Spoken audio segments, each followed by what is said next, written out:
di video berikutnya. Kali ini kami akan membahas tentang posisi perempuan dalam adat Papua. Sebelum kita membahas topik tersebut, biar agak ilmiah sedikit, kami menjelaskan tentang apa itu arti adat. Adat dalam pengertian umum merupakan rangkaian kebiasaan-kebiasaan masyarakat yang menjadi hukum tak tertulis dan mempengaruhi kehidupan masyarakat. Secara ilmiah bisa dikatakan merupakan bentuk abstrak dari kebudayaan yang mencakup nilai, aturan, norma, dan hukum. Adat sebenarnya cakupannya cukup luas, tidak hanya menyangkut kekerabatan, upacara adat, tapi hampir seluruh aspek kehidupan. Mengutip salah satu pendapat Profesor Sosiologi dari Universitas Andalas yang bernama Profesor Afrizal menyatakan bahwa masyarakat adat adalah sekelompok orang yang memiliki perasaan keanggotaan suatu masyarakat yang hidup di wilayah tertentu dan mengklaim wilayah tersebut wilayah leluhur mereka yang diwarisi dari suatu nenek moyang. Kelompok tersebut biasanya mengenal aturan-aturan kehidupan dan menyadarinya sebagai milik bersama, dan mereka juga biasanya mengenal pimpinan sendiri yang diangkat sesuai kriteria adat sendiri pula. Seperti kita ketahui bahwa adat atau kebudayaan itu sebenarnya tidak statis, tapi selalu dinamis sesuai dengan kebutuhan dan tuntutan zaman. Unsur konkret dari kebudayaan yang lebih mudah berubah dibandingkan dengan unsur abstrak. Unsur abstrak tersebut, misalnya pengetahuan, nilai-nilai, aturan, dan norma-norma. Selanjutnya kita bicara tentang bagaimana posisi perempuan dalam adat Papua. Secara umum kalau kita melihat di kebudayaan Papua, perempuan tidak bisa mewariskan marga kepada keturunannya.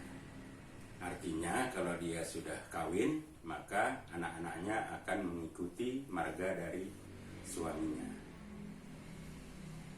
Kemudian posisi lain, perempuan tidak bisa atau belum ada menjadi juru bicara adat dalam kehidupan adat Papua.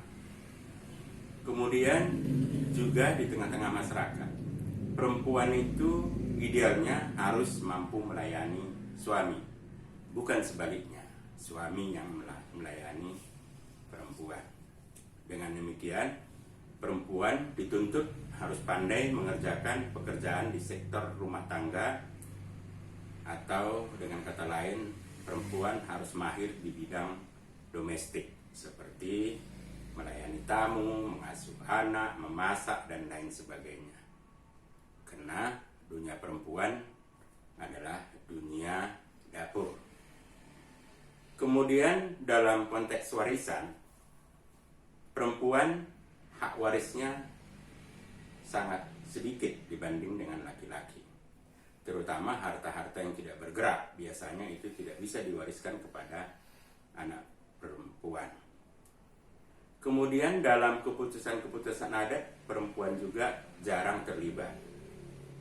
Perempuan biasanya berperan hanya untuk melayani tamu atau menyiapkan sandang pangan apabila ada musyawarah-musyawarah adat. Kemudian zaman dahulu, perempuan itu merupakan komoditi ekonomi dengan adanya konsep atau istilah tokor beru. Walaupun saat ini memang sudah ada perubahan, di mana kalau dalam upacara adat biasanya tidak dinamakan lagi dengan tokor beru, tapi dengan adat beru. Artinya ada perubahan di dalamnya, tapi tetap dalam konteks bahwa perempuan itu sebenarnya merupakan komoditi bagi sebagian orang. Jadi tenaga kerja perempuan juga sebenarnya dalam kehidupan sehari-hari itu dihargai lebih rendah dibanding laki-laki. Misalnya kalau upah laki-laki 150, biasanya upah harian perempuan itu hanya 100.000. Padahal perempuan tidak merokok, laki-laki ditambah lagi rokok dan banyak istirahatnya. Kalau saya melihat perempuan itu sebenarnya lebih rajin kalau dia bekerja di pertanian masyarakat, tapi tetap dihargai lebih rendah. Dahulu juga perempuan itu tidak pernah menjadi seorang pemimpin desa, atau zaman dulu disebut dengan tidak pernah menjadi pertaki. Yang menjadi pertaki itu adalah biasanya harus laki-laki. Memang saat ini ada perubahan, di mana perempuan sudah ada yang menjadi kepala desa atau minimal mau mencalonkan diri menjadi kepala desa. Malah di tingkat yang lebih tinggi perempuan juga sudah ada yang menjadi anggota DPRD atau minimal berani mencalonkan diri menjadi anggota DPRD, walaupun keterpilihan mereka masih jauh panggang dari api. Jadi dengan kata lain, secara kultural, mengasuh anak itu adalah laki-laki, bukan perempuan. Karena dalam konsep adat, anak namanya anak itu adalah laki-laki. Kalau perempuan tidak dinamakan anak, tapi dia dinamakan beru. Walaupun memang laki-laki itu nanti lebih bertanggung jawab kepada klan atau marga ayahnya.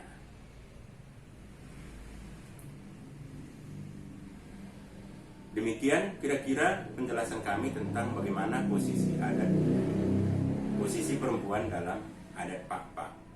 Namun sebenarnya dalam adat juga ada kelebihan seorang perempuan, di mana dalam perkawinan ada namanya gedu-gedu. Gedu-gedu ini sebenarnya eksklusif diserahkan kepada perempuan, khususnya ibu pengantin laki-laki. Tidak boleh yang lain, tapi harus ibu yang melahirkannya. Kemudian kita lihat juga di dunia pendidikan, para orang tua sebenarnya tidak membedakan lagi antara laki-laki dan perempuan. Kalau dulu, kalau ada dua anaknya, walaupun laki-laki bodoh, perempuan lebih pandai, biasanya tetap yang disekolahkan tinggi adalah anak laki-laki. Sekarang ini kelihatannya baik di desa dan di perantauan, antara anak laki-laki dalam menempuh pendidikan tidak dibeda-bedakan lagi. Kemudian juga di dunia politik sebenarnya udah ada proteksi terhadap perempuan, di mana undang-undang pemilu legislatif dan undang-undang partai politik memposisikan perempuan itu untuk diproteksi, di mana misalnya menjadi anggota atau calon anggota DPRD, setiap partai harus mencalonkan 30% perempuan. Kalau enggak, nanti calonnya bisa ditolak oleh KPU. Demikian juga dalam kepengurusan partai, mulai dari tingkat pusat sampai daerah, itu undang-undang mewajibkan kepengurusan itu harus ada perempuan. Cuman yang namanya perempuan dianggap nomor 2, biasanya yang mereka utamakan itu quorum, bukan kualitas perempuan. Artinya perempuan di sini biasanya hanya untuk memenuhi yang 30%. Sebenarnya ini tergantung kepada perempuan. Walaupun laki-laki tetap memposisikan mereka, sebenarnya lebih bagus mereka tidak mau menjadi calon kalau tidak diposisikan pada posisi-posisi strategis, atau tidak mau menjadi pengurus kalau tidak diposisikan menjadi pengurus utama, misalnya menjadi ketua, sekretaris, bendahara. Jangan wakil-wakil semua. Kenyataan di lapangan kita lihat perempuan lebih banyak menjadi wakil-wakil. Ayo para perempuan Pak, mulai sekarang hak di politik, di dunia pendidikan, dan berbagai aspek kehidupan itu sebenarnya sudah sama. Undang-undang memposisikan laki-laki dan perempuan sama. Ayo kejar cita-citamu. Jangan mau ketinggalan dari laki-laki. Walaupun di dalam adat posisi kaum perempuan pak-pak itu masih di bawah laki-laki, tapi di bidang sektor publik lain sebenarnya sudah sama posisinya. Hak dan kewajiban sama. Karena kenyataan juga sebenarnya kalau kita lihat perempuan itu pasti lebih sayang kepada ayah ibunya dibanding dengan laki-laki. Walaupun tidak semua laki-laki demikian, tapi umumnya kita lihat yang memelihara orang tuanya ketika manula itu lebih setia perempuan. Jadi mulai sekarang semua perempuan pak-pak harus aktif, harus proaktif, harus kreatif, tuntut ilmu setinggi-tingginya. Demikian kira-kira video kami kali ini. Mudah-mudahan ada manfaatnya bagi para pemirsa dan juga bagi kaum pak-pak, khususnya perempuan pak-pak.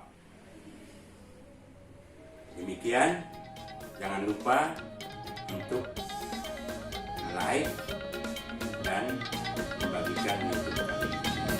Terima kasih, Tuan-tuan. Wow.